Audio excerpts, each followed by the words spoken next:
দর্শক এই মুহূর্তে হবিগঞ্জে রয়েছেন আমার সহকর্মী প্রদীপ দাস সাগর। যেতে চাই তার কাছে। চুল পড়া অনেক কমে গেছে। থ্যাংক ইউ মা। চুলের ভিটামিন জুই মাল্টিভিটামিন কোকোনাট অয়েল। সাগর, আপনার এলাকার নির্বাচনী পরিবেশ সম্পর্কে জানতে চাই। নির্বাচনী সরঞ্জামগুলো নিশ্চয়ই এতক্ষণে পৌঁছে গেছে কিনা সেই তথ্য জানাবেন।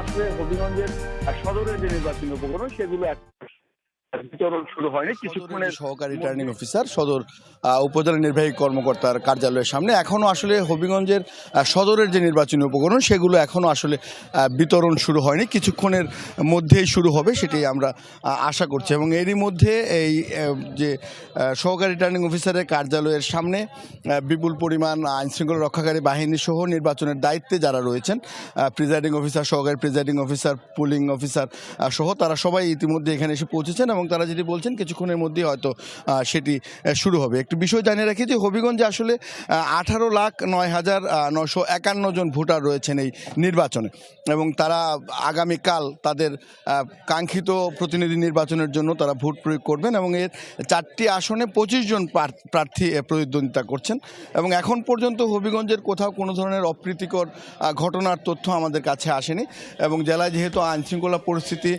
নিয়ন্ত্রণে, বুঝতে পেরেছি মোটামুটি আইন শৃঙ্খলা পরিস্থিতি বেশ ভালো আছে হবিগঞ্জে। অনেক ধন্যবাদ আপনাকে।